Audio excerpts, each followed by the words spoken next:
Él, en el momento en que confronta todas las doctrinas que iban en contra de la Biblia, en ese momento pues se echa de enemigo a Roma, se echa de enemigo al clero, que era la Inquisición.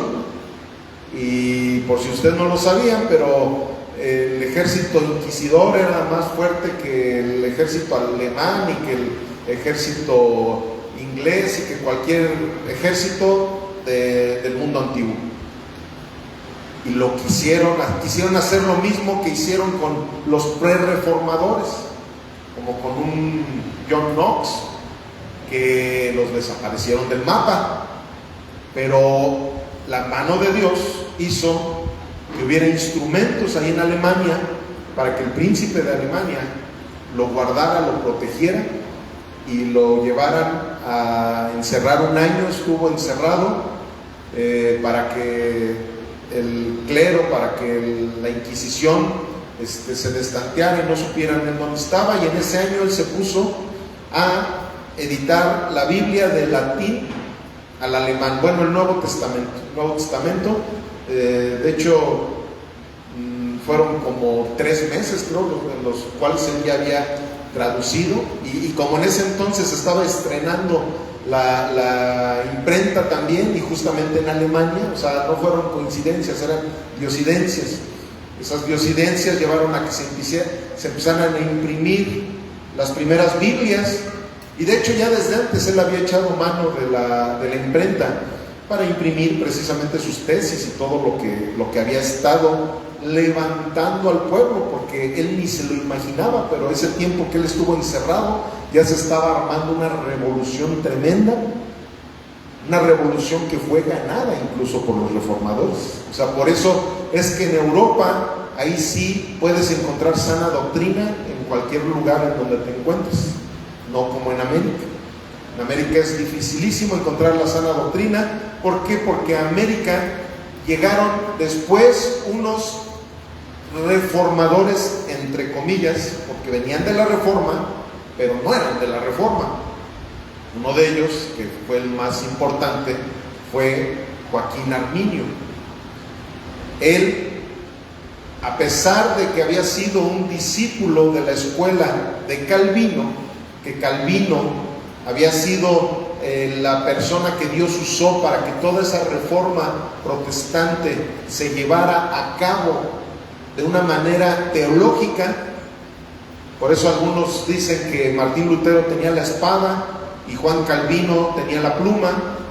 Él se encargó de empezar a divulgar a través de seminarios, a través de institutos bíblicos, a divulgar la doctrina de la gracia. De tal manera que empezó a tener mucha fuerza esa doctrina de la gracia, pero por ahí salió un rebeldito llamado Joaquín Arminio, con todo el respeto lo digo para los arminianos, ¿verdad? Pero él empezó a querer regresar la doctrina de la gracia otra vez a la doctrina de las obras. ¿Y qué creen? Que esa doctrina de las obras es la que llegó a Latinoamérica a evangelizar a todos los pueblos latinoamericanos, valga la redundancia. Entonces, ¿qué sucede? Que precisamente esas doctrinas de las obras empezaron a llevarse a cabo aquí en Latinoamérica. Claro, ¿verdad? Fue de mucha bendición, ha sido de mucha bendición que los que pertenecíamos a la Iglesia Católica, bueno, pues hayamos cambiado a lo mejor a la Iglesia Bautista o a la Iglesia Pentecostal, ¿verdad? O a la Presbiteriana, pero de todas maneras empezamos a abrir nuestros ojos, pero no al 100%. O sea, empezamos a tener ya una mejor doctrina, pero no la mejor doctrina, porque la mejor doctrina es la de la gracia, es la doctrina de Jesucristo. Ya las doctrinas que se empezaron a recibir a través de muchas religiones evangélicas ya fueron diluidas a tal grado que hasta ahorita, hasta hace apenas unos años, y le doy gracias a Dios que muchos ya están empezando a abrir los ojos, como todos los que estoy viendo aquí, que empezamos a abrir los ojos a la doctrina bíblica, a las doctrinas de la gracia. Entonces, ¿por qué todo esto? Porque para que la verdadera iglesia protestante se pudiera dar evidencia de que es una iglesia de la gracia, de que es una iglesia protestante, pues dejaron estipuladas 5 solas. O sea, son 5 bases o 5 pilares para que nosotros podamos saber si realmente estamos alineados a las doctrinas de la gracia o nos estamos perdiendo del camino, del único camino que nos puede llevar al cielo, que es nuestro Señor Jesucristo. Esas 5 solas prácticamente fueron iniciadas por Martín Lutero, pero hubo una serie de reformadores que incluso de las 95 tesis fueron tomando ciertas tomas y todo para que se pudieran llevar a cabo esas 5 solas. 5 solas que a veces he llegado a predicarle a pastores de la ciudad y les he preguntado, ¿quién sabe lo que son las 5 solas? Y de 50 pastores que están en los auditorios, 1 o 2 me llega a levantar la mano de que conocen lo que son las 5 solas. Y es precisamente por eso. ¿Por qué? Porque fueron creciendo en una doctrina de obras. Por eso es que la mayoría de esas doctrinas piensan que la salvación se puede perder. La mayoría de esas doctrinas le ponen un valor salvífico a ciertas acciones. Algunos le ponen un valor salvífico a que tú te bautices. Algunos le ponen algún valor salvífico a que diezmes y ofrendes como debe de ser. Le ponen valor salvífico a tus obras. Así de la misma manera que la Iglesia Católica, definitivamente ellos, ¿qué fue lo que hicieron? Dijeron, sí, la Biblia tiene autoridad, pero no solita. Es la Biblia, o sea, la Escritura, más las tradiciones católicas, más el catecismo católico, más el magisterio. O sea, ellos no le dan la autoridad máxima a la Biblia, sino que la comparten con otras devociones, con otros criterios. Entonces, ¿qué sucede? Que de la misma manera ha sucedido también en algunos otros lugares. Algunos otros lugares, como en la iglesia pentecostal, la mayoría, no digo todas, ¿verdad? Porque también ya hay muchas iglesias pentecostales reformadas. De hecho, nosotros somos una iglesia pentecostal reformada. Pero la mayoría, o sea, la declaración de fe, por así decirlo, de la iglesia pentecostal es que tú vas a ser bautizado con el Espíritu Santo hasta que hables en lenguas. Eso es una obra. O sea, el hablar en lenguas, pues al final de cuentas es una obra. Cuando que la Biblia dice que es un don de Dios, y si es un don de Dios, pues no se trata de que tú hagas algo para ganarte algo, sino que Dios te lo está regalando. Incluso te enseñan a cómo hacerle para orar en lenguas. Y de esa manera, ¿qué sucede? Ya se está convirtiendo en una obra. Y también muchos de ellos dicen, y cuando eres bautizado en las aguas, esa es una de las obras que te ayuda a ser salvo también. Entonces, ¿qué sucede? Que todas estas cosas que el ser humano ha buscado es porque siempre el ser humano quiere ser protagonista, por lo menos en un porcentaje. No quiere dejarle todo el protagonismo a Dios, cuando que la Biblia nos muestra claramente que Él es el único protagonista.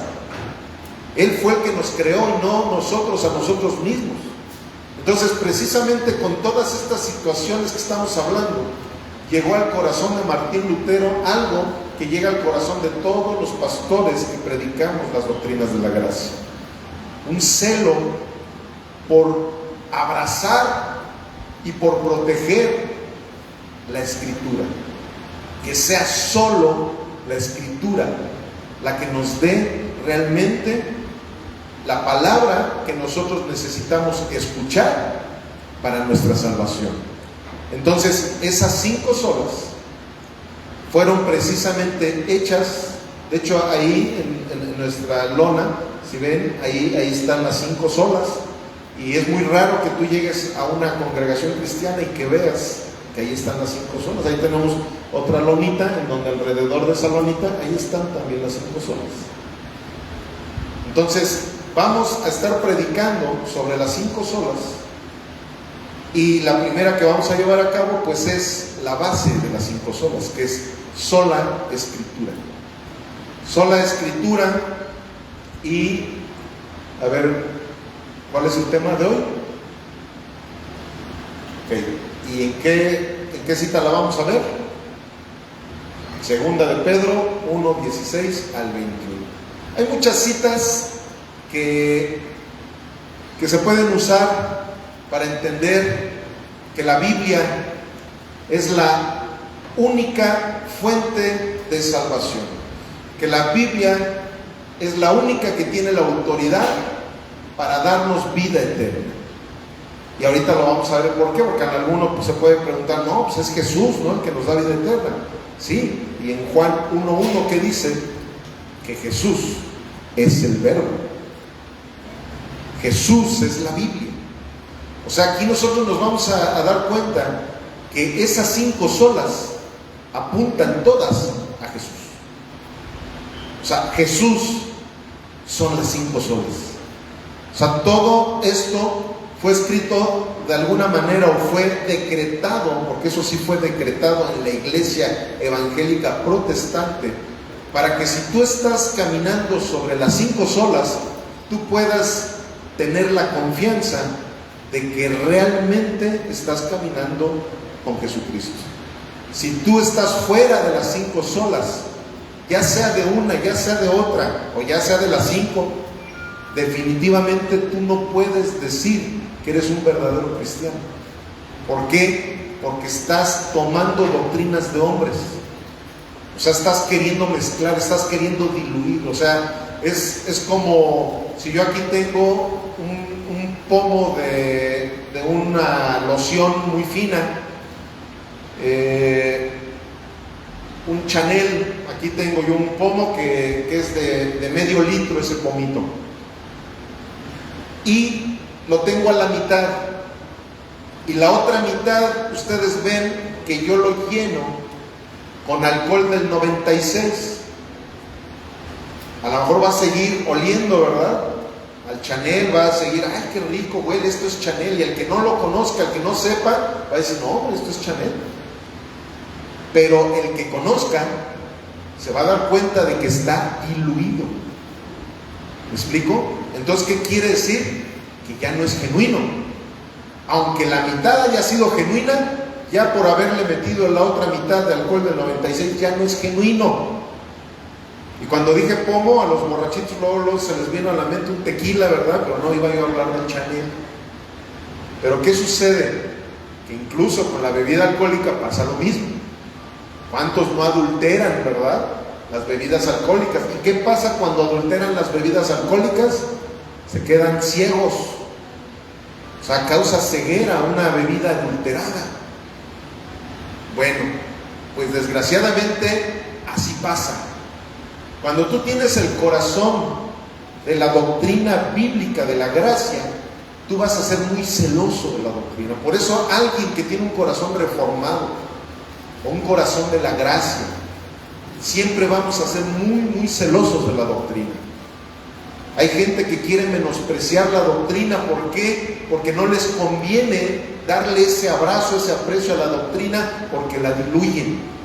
Pero cuando nosotros sabemos que eso es lo único que verdaderamente nos puede rescatar de nuestra vana manera de vivir, vamos a estar constantemente haciendo lo necesario para que el mundo entero pueda conocer al verdadero Jesús, y no por partes, sino que lo conozcan enteramente, su carácter tal cual y nuestro Señor Jesucristo es. Y bueno, aquí en Primera de Pedro 1:16 vemos que la Santa Escritura nos dice así: porque no les hemos dado a conocer el poder y la venida de nuestro Señor Jesucristo, siguiendo fábulas artificiosas, sino como habiendo visto con nuestros propios ojos su majestad.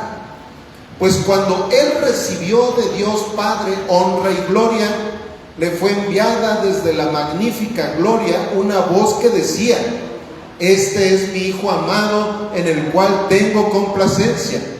Y nosotros oímos esta voz enviada del cielo cuando estábamos con Él en el Monte Santo. Tenemos también la palabra profética más segura. Perdón, es que aquí se me movió un poquito esto. Más segura, a la cual hacen bien el estar atentos como a una antorcha que alumbra en lugar oscuro hasta que el día esclarezca y el lucero de la mañana salga en sus corazones. Entendiendo primero esto, que ninguna profecía de la Escritura es de interpretación privada, porque nunca la profecía fue traída por voluntad humana, sino que los santos hombres de Dios hablaron siendo inspirados por el Espíritu Santo. Amén. Bendito Padre Celestial, oro en esta hermosa mañana, Señor, pidiendo de tu intervención divina sobre la vida del predicador y de todos los oyentes que en esta tarde nos exponemos a tu bendito mensaje, Señor. Por favor, ayúdanos a entender claramente los propósitos que tú tienes para esta enseñanza y ayúdanos, Señor, a no distraernos para que esto pueda llegar al 100% a nuestros corazones y a nuestras mentes y que de esa manera podamos ser edificados en tu hermosa gracia, Señor. Te lo pedimos en Cristo Jesús. Amén, amén pero con ganas, no como si ya estuvieran durmiendo, o no como si estuvieran comiendo. Ok, familia. Empezamos con esta frase que dice: la mejor estrategia del enemigo ha sido provocar confusión para no llegar al objetivo correcto. No digo una de las mejores, es la mejor. O sea, esa es la mejor estrategia. Y no solamente, por eso no puse Satanás, puse cualquier enemigo. Sabemos que el enemigo de la iglesia es Satanás, pero cualquier enemigo siempre te va a buscar distraer. Hace 8 días hablé de la distracción también. Siempre va a estar buscando el que nosotros tengamos confusión, que nosotros no conozcamos realmente incluso quién es el enemigo, ¿verdad? Como hace 8 días lo hablamos. Es importante que nosotros conozcamos la manera que tiene de trabajar el enemigo. Pero ¿qué sucede? Que cuando hay confusión, pues simplemente no vas a poder darle en el blanco. Y la palabra pecado precisamente quiere decir no atinarle al blanco, errar en el blanco. Eso es lo que quiere decir la palabra pecado. Entonces, si hay confusión, es como si de repente alguien se toma alguna droga, algunos hongos alucinógenos y empieza a ver todo así borroso, y tú agarras un arco y quieres disparar, pues no le vas a dar al blanco, porque hay confusión en tu mirada, no sabes realmente a dónde tienes que dirigir esa flecha que vas a lanzar. Entonces, de igual manera sucede con todos nosotros y con todos los seres humanos. Siempre la mejor estrategia va a ser esa, el que tú no sepas. Es más, tú puedes confundir de 20,000 maneras. Una de las mejores formas para confundir también al enemigo es dándole un mapa falso para que no pueda llegar a su objetivo. O sea, en el ejército siempre hay los cuarteles, tienen mapas, ¿verdad? Mira aquí, vamos a atacar aquí y aquí y aquí y aquí y allá. Pero ¿qué sucede si ese mapa es un mapa falso? Ya desde allí erraron. Ya desde allí no van a saber en dónde tienen que atacar y de qué manera también tienen que protegerse. Entonces, por eso el enemigo ha buscado esas falsas doctrinas. El enemigo por eso ha buscado ese falso evangelio, El enemigo ha usado a muchos falsos profetas, ha usado a muchos falsos maestros, a muchos falsos pastores, pero sobre todo ha usado a muchos falsos creyentes. Porque ningún falso maestro podría tener la fuerza que tiene sin que el falso creyente le diera esa fuerza. Entonces, ¿qué sucede? Que esas estrategias le han funcionado perfectamente y le seguirán funcionando. Como muchas veces he dicho una frase, la Biblia es un mapa y el destino de ese mapa es Jesucristo. Entonces, si alguien está haciendo que ese mapa llamado Biblia no se vea de la manera correcta, o no te lo digan de la manera correcta, porque el gravísimo problema es la falta de lectura de la Biblia. O sea, si no hubiera falta de lectura de la Biblia, las iglesias serían muy diferentes. Además, les voy a decir una cosa: si aquí en esta ciudad hubiera cultura de lectura, estas iglesias estarían más llenas que cualquier otra iglesia. Pero como no hay cultura de lectura, prefieren irse a donde nada más oyen y que les están endulzando el oído, y que ya con eso ya pagué mis mandas, ya vi que aunque yo no lea la Biblia, aunque yo no ore, aunque yo no sea piadoso, aunque mi vida sea un desastre, no hay problema. Ahí donde yo voy, ya me dijeron que con que venga y pacte con Dios, como en la otra que me decían ven y paga tus penitencias, ahora yo voy, pacto con Dios, y de esa manera se esfuman todos mis pecaditos. Pues eso es mucho más fácil. Es mucho más fácil que exponerte a una seria enseñanza de la palabra de Dios. Y los que vienen los miércoles saben de lo que estoy hablando, porque el venir un miércoles en donde la mayoría de la gente quiere estar mejor descansando, haciendo otras actividades, muchos que tienen toda la intención de prepararse cada día más para comprender las Sagradas Escrituras, aquí están los miércoles en la nochecita, junto con un servidor, para que nos sigamos alimentando de todo lo que es necesario, para que no vengan y nos cuenten historias fantásticas con las cuales ahí vayamos, ¿verdad? Amén, amén, a todo lo que nos digan, ¿verdad? Que viene el profeta de moda, va a venir a darnos la palabra fulanita, sultanita. Eso lo prefiere la gente. Eso lo prefiere la gente. No necesitan exponerse al texto sagrado y sobre todo a la disciplina que ese texto sagrado nos está dando. Que hay gente que es teóloga, pero no le importa lo que la Biblia diga. Aquí lo importante no es solamente saber lo que la Biblia dice, sino ponerlo por obra. Y cuando no lo queremos poner por obra, por eso decimos, no, pues mejor a ver que Dios haga ese milagro en mi vida, ¿verdad? Que de repente me avienten el manto de sabiduría y yo ya sepa toda la Biblia. Que me pongan el manto, ¿verdad?, del apostolado y yo de repente me hago apóstol sin haber leído ni siquiera la Biblia. Es mucho más fácil lo esotérico que lo espiritual. Y muchos lo confunden. Muchos confunden lo esotérico con lo espiritual. No tiene nada que ver. Cuando nosotros somos personas espirituales, nosotros no somos esotéricos. Nosotros al contrario repelemos todo lo que es la esotería, pero lo confunden. Jesús era espiritual, no era esotérico. Sin embargo, el diablo siempre se ha manifestado esotéricamente en todos los lugares en donde él se encuentra. Pero eso le gusta, y sobre todo a los latinos.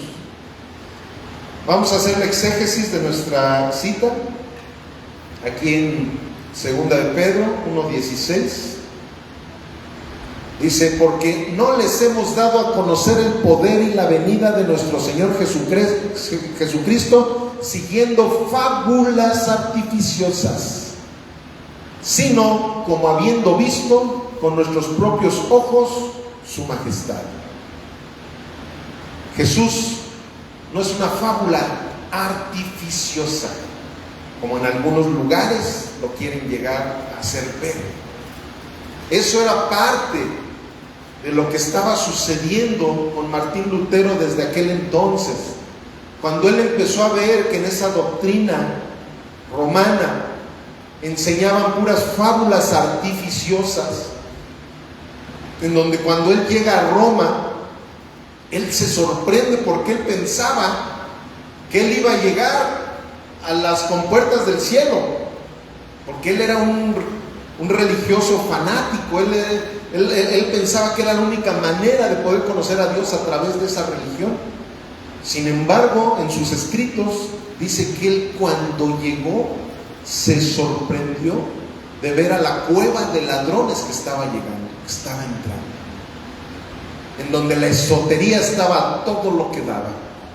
Llegaban vendiéndote las astillas de la cruz de Cristo, y que si tú comprabas esa astilla de la cruz de Cristo, ya tú ya eras salvo.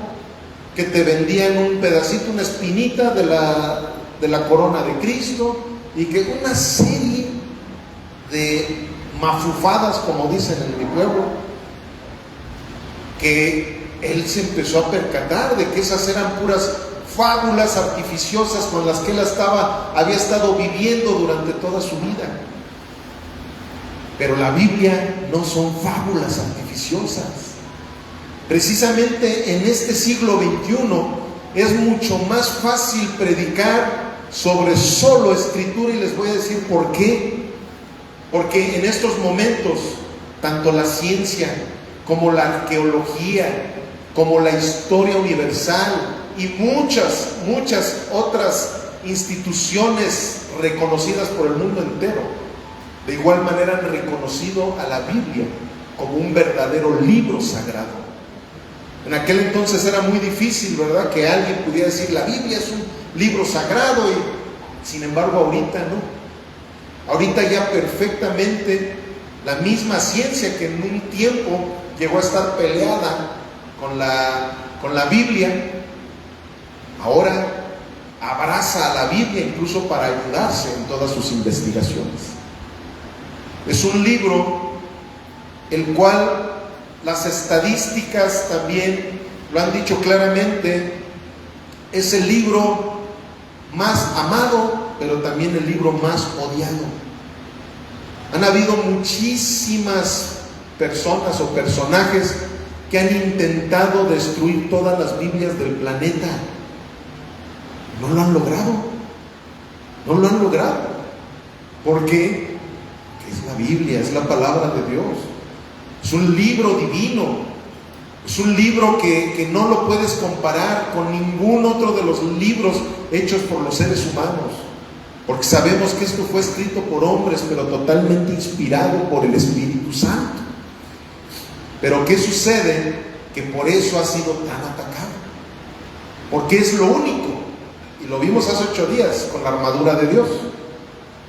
Es el único que incluso aparece en la armadura de Dios como una espada, ¿verdad? Como una espada, y es la única espada que puede destruir todas las acechanzas del enemigo. A través del texto sagrado es como nosotros nos damos cuenta cómo trabaja Él. A través del texto sagrado es como nos damos cuenta cómo verdaderamente trabajan los ángeles y cómo trabajan los demonios, verdaderamente. No como esotéricamente te han enseñado en algunos otros lugares. A mí me lo te enseñaron de una manera en donde uno hasta podía estar platicando con los ángeles y poniéndoles ciertos niveles de autoridades, y que los querubines fulanitos y sultanitos, cuando que la Biblia nunca nos enseña nada de eso. Sin embargo, la Biblia sí nos enseña, en Hebreos nos enseña claramente que los ángeles están a la disposición de nuestro Señor Jesucristo, no a nuestra disposición, sino a la disposición de nuestro Señor Jesucristo, para que cuando nosotros al Padre le pedimos en el nombre de Jesús que mande legión de ángeles a que nos guarden y nos protejan, Él lo hace porque somos sus hijos. Pero eso te lo enseña la Biblia. Pero la esotería y esas religiones en donde no han querido exponerse a los estudios serios de la palabra de Dios, enseñan una serie de cosas que no tienen nada que ver con la Sagrada Escritura. La Biblia es el único GPS que te puede llevar al Cristo, y el Cristo es el único puente que te lleva al cielo. O sea, no hay más. Jesús lo dijo, ¿verdad?, claramente en Juan 14:6. Yo soy el camino, la verdad y la vida. No dijo soy uno de los caminos, es el camino. Y luego, ¿qué dijo? El que quiere ir al Padre tiene que venir a mí. Nadie puede ir al Padre sino por mí. Lo dijo claramente. Es el único camino. Y como lo dije hace ratito, la Biblia es ese mapa, ¿verdad? La Biblia es ese GPS y el destino es Jesús. Y el único puente, precisamente en Hebreos, dice que Él es nuestro sumo pontífice. Pontífice quiere decir puente. Él es el sumo sacerdote. Él es el único que nos puede llevar al cielo. No hay ninguna otra manera. Y Él es el Verbo. O sea, Él es la Biblia. O sea, todo está conjunto en la zona. Y cuando entendemos quién es el Cristo, es cuando nos vamos a rendir completamente delante de Él, sabiendo lo que somos y sabiendo lo maravilloso que Él es. En Isaías 8:19, acompáñenme a esta cita de Isaías 8:19. Dice: y si les dijeren, pregunten a los encantadores y a los adivinos que susurran hablando, respondan, ¿no consultará el pueblo a su Dios? ¿Consultará a los muertos por los vivos? A la ley y al testimonio. Si no dijeren conforme a esto, es porque no les ha amanecido.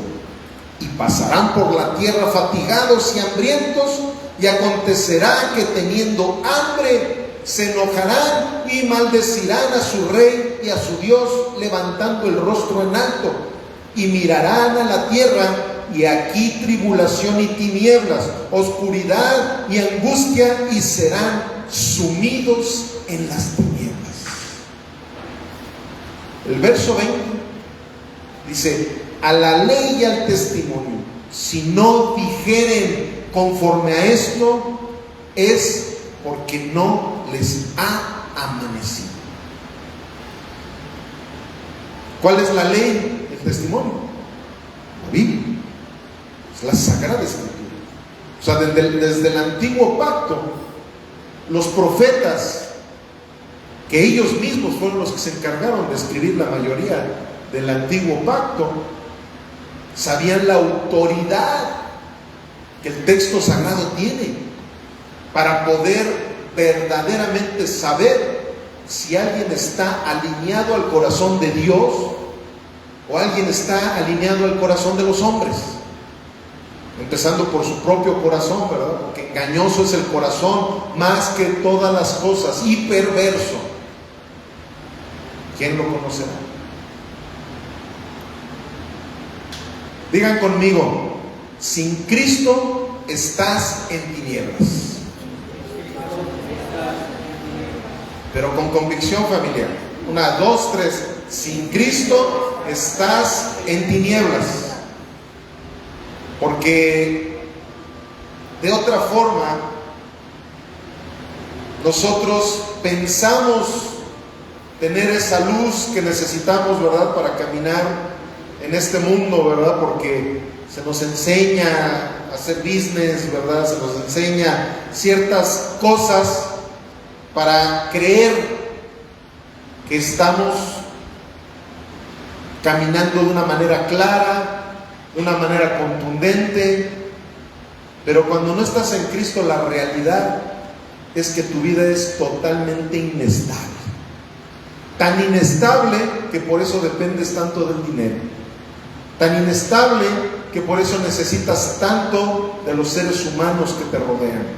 Tan inestable que necesitas ser aceptado por la sociedad, porque si no te sientes intranquilo. Pero cuando estamos en Cristo, estamos completos. Cuando estamos en Cristo, no nos falta nada. Cuando estamos en Cristo, tenemos la luz verdadera. Y cuando tienes esa luz verdadera, los que quieren seguir esa luz también te van a seguir a ti. Y te van a rodear. Y te vas a rodear de luz, no de tinieblas. Porque ese es el grave problema, el estarse rodeando de las tinieblas. Diego, ¿puedes dejar tu celular, por favor? Cuando nosotros estamos precisamente enfocados en lo que el mundo nos ofrece, ¿qué es lo que va a suceder? Que simplemente vamos a desubicarnos, vamos a concentrarnos en lo que el mundo nos está ofreciendo y vamos a distraernos de lo que realmente es eterno. Por eso es que aunque haya luz en algún lugar en donde tú te encuentres, ¿verdad? Pero si tú no tienes una visión correcta, por mucha luz que haya, tú no vas a alcanzar a ver todo lo que Dios quisiera que tú estés observando del lugar en donde estás. ¿Por qué? Porque no hay una buena visión. Lo mismo pasa en lo espiritual. Entonces, si nuestro Señor Jesucristo, nosotros estamos en tinieblas, y si tú sigues buscando las tinieblas, necesitas arrepentirte y venir a la luz. Eso es precisamente lo que la Biblia siempre nos va a ofrecer. Continuamos en 2 de Pedro 1:17, dice: pues cuando Él recibió de Dios Padre honra y gloria, le fue enviada desde la magnífica gloria una voz que decía: este es mi Hijo amado, en el cual tengo complacencia. Y nosotros oímos esta voz enviada del cielo cuando estábamos con Él en el Monte Santo. Nosotros sabemos que en el Evangelio de Mateo hablan de esta experiencia que tuvieron Juan, Pedro y Jacobo cuando fueron a ese monte en donde hubo una transfiguración de nuestro Señor Jesucristo, ¿verdad? ¿Se acuerdan? ¿Y si se acuerdan quién se apareció en esa transfiguración de nuestro Señor Jesucristo? Se apareció Elías. ¿Y quién más? Moisés. ¿Y qué sucede? Que aquí Pedro dice una parte de lo que oyeron de esa voz: este es mi Hijo amado, en el cual tengo complacencia. Pero ahí en Mateo vemos que la frase es más larga. ¿Cómo termina esa frase? A Él oír. Y como muchas veces cuando he tocado este tema, el mensaje principal que estamos viendo en esa acción que hubo en ese monte es que se presentó un personaje representando a los profetas, que era Elías, y luego se presenta un personaje representando a la ley, que era Moisés. Pero el Padre Todopoderoso les dice: este es mi Hijo amado, en el cual yo tengo complacencia, a Él oír. Y los apóstoles, cuando de repente voltearon, ya no estaban ni Elías ni Moisés, solamente estaba el Verbo. El Verbo se hizo carne, la Biblia se hizo carne. Entonces, cuando Él nos dice a Él oír, nos está diciendo: ustedes escuchen la Biblia. La Biblia es la que tienen que escuchar. Esa es la ley y ese es el testimonio. Y esa es la única manera en la que tú y yo podemos salir avantes de la condenación de este mundo. La Biblia es rechazada por la eficacia de revelar nuestros más oscuros pensamientos. Por eso es rechazada la Biblia. Por eso te voy a decir una cosa, amado. Cuando tú te estás disponiendo a leer la Biblia y te distraes en otra cosa y no la lees, es esa carne que está en ti que no te permite que la leas. Porque tu carne sabe perfectamente que cuando te expones al texto sagrado, te empieza a disciplinar el Señor. Y cuando tú eres disciplinado, tu carne lo empieza a lamentar. Pero para que verdaderamente seamos espirituales y para que verdaderamente fluya el fruto del Espíritu Santo en nuestras vidas, solamente es a través de rechazar lo que nuestra carne nos dice, de rechazar lo que nuestra misma mente muchas veces nos dice, de rechazar todo lo que no tiene nada que ver con la palabra de Dios. Amén. En Hebreos 4:11 dice la palabra de Dios: procuremos pues entrar en aquel reposo, para que ninguno caiga en semejante ejemplo de desobediencia. Porque la palabra de Dios es viva y eficaz, y más cortante que toda espada de dos filos, y penetra hasta partir el alma y el espíritu, las coyunturas y los tuétanos, y discierne los pensamientos y las intenciones del corazón. Y no hay cosa creada que no sea manifiesta en su presencia. Antes bien, todas las cosas están desnudas y abiertas a los ojos de aquel a quien tenemos que dar cuenta. Voltea con tu vecino de al lado y dile: al Señor le tenemos que dar cuenta.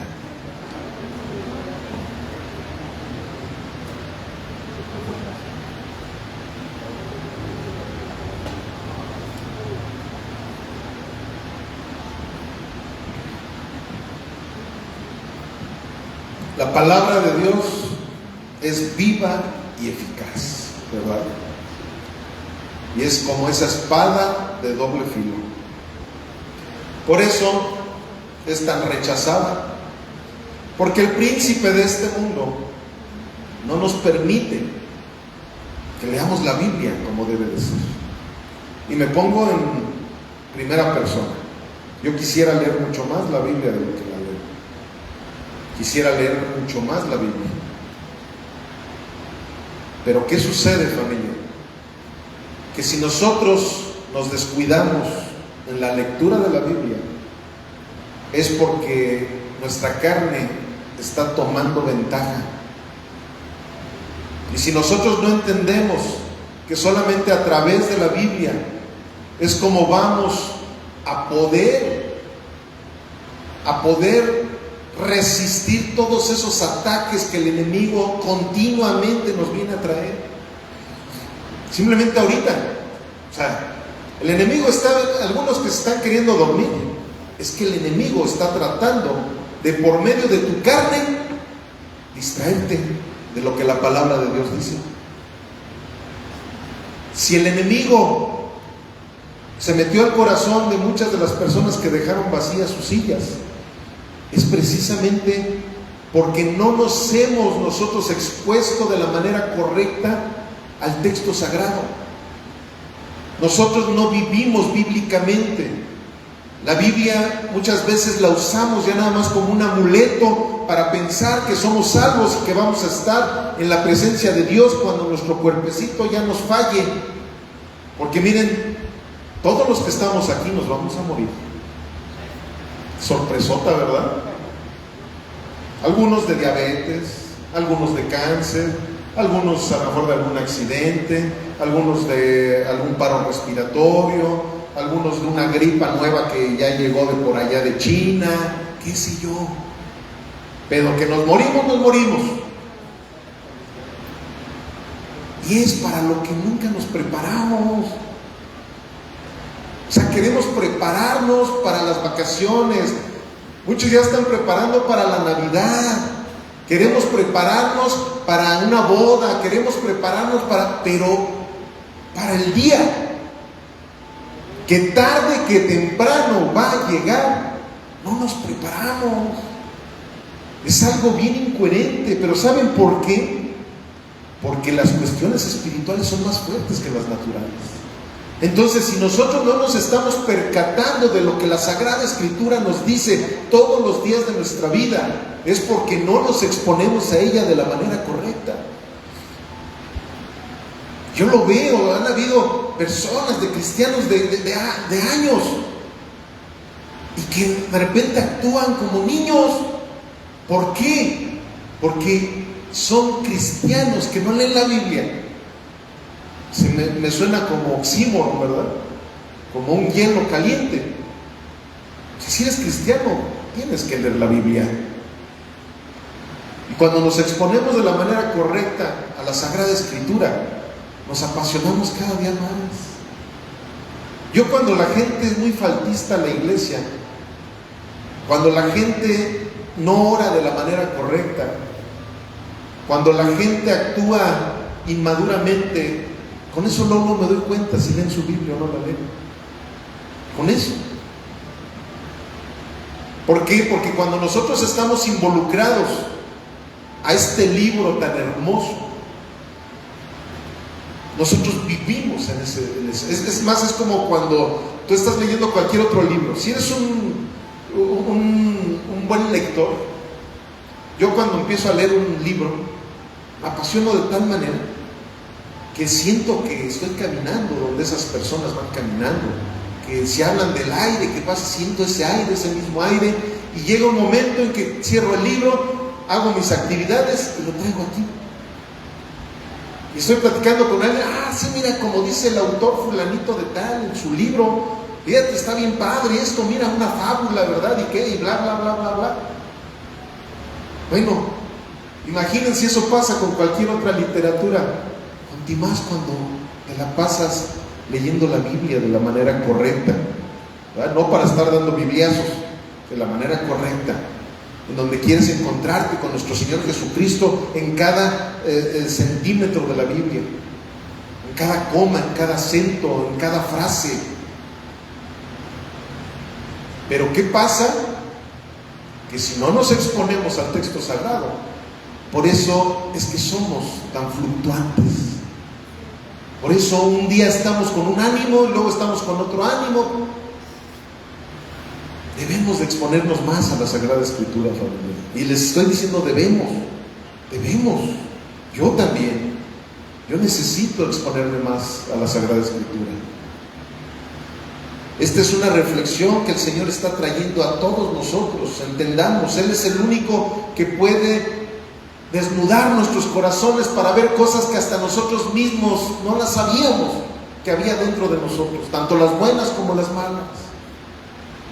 Continuamos, 2 de Pedro 1:19 dice: tenemos también la palabra profética más segura, a la cual hacen bien en estar atentos como una antorcha que alumbra en lugar oscuro, hasta que el día esclarezca y el lucero de la mañana salga en sus corazones. ¿Quién es el lucero de la mañana? Para los que leen la Biblia. Jesús. Jesús es el lucero de la mañana. Si tú lees Génesis, o lees Ezequiel, o lees Daniel, o lees Apocalipsis, y no te encuentras con Jesús, es porque no te ha amanecido. En toda la Biblia te vas a encontrar con Jesús.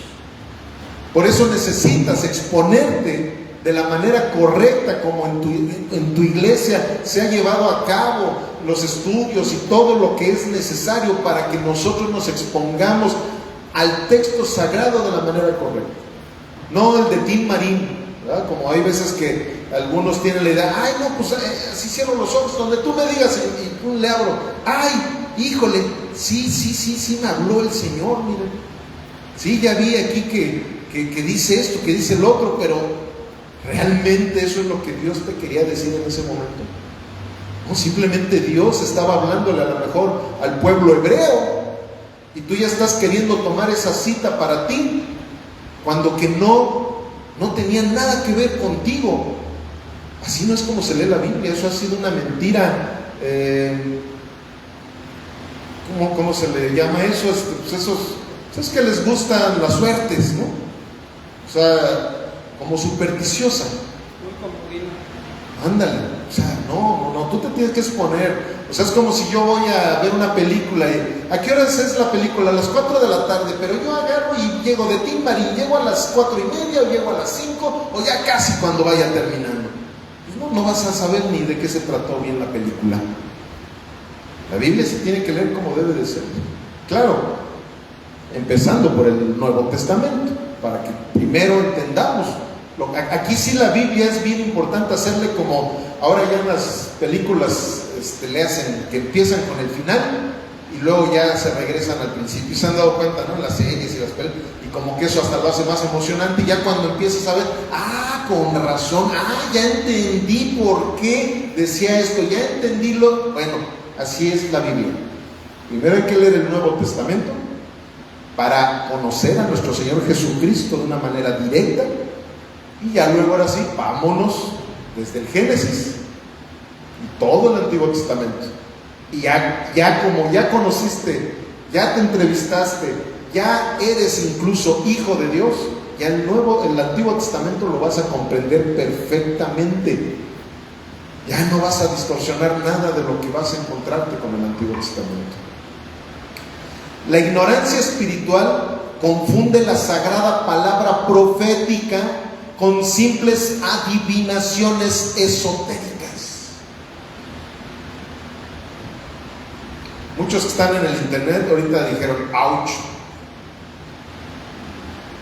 pero desgraciadamente esa es una de las tesis principales que deberían de debatirse con la iglesia del siglo XXI, sobre todo esas iglesias neopentecostales que están llevando a una deformidad lo que es la palabra profecía, una palabra tan sagrada. ¿Cómo no va a ser sagrada si profecía quiere decir palabra de Dios? Es lo que sale de la boca de Dios, la profecía. Y eso de que ahora se pongan como si fuera un Nostradamus a estar dándote adivinaciones, a estar manipulando a la gente con las cosas que según les dice el Señor. Ay, no, o sea, deberían de tener temor de Dios, tener temor de Dios. En el Antiguo Testamento dice que si a alguien se le cachaba con que fuera un falso profeta, lo apedrearan, lo mataran. Y ahora en vez de apedrearlos, ahora los ponen como si fueran dioses, porque llegan de otro país, llegan de otra ciudad y llegan y te dicen: el Señor te dice que tú vas a ser millonario si vienes y aquí ofrendas una cantidad de dinero. El Señor te dice que tienes que entregarle tu vida al pastor que te puso como padre espiritual. Y el Señor te dice, y el Señor no dijo nada. ¿Por qué? Porque no han leído la Biblia. Para que el Señor te diga algo, necesitas leer la Biblia. ¿Verdad? Como luego digo, ¿quieres oír la voz de Dios? Audiblemente la quieres oír, ponte a leer la Biblia en voz alta. Y ahí vas a estar audiblemente oyendo la voz de Dios. Ahorita la estamos oyendo. Estamos oyendo audiblemente la voz de Dios, porque es la Biblia la que nos está predicando el día de hoy a todos nosotros. ¿Amén o no amén? No se me duerman. Ya vamos a terminar.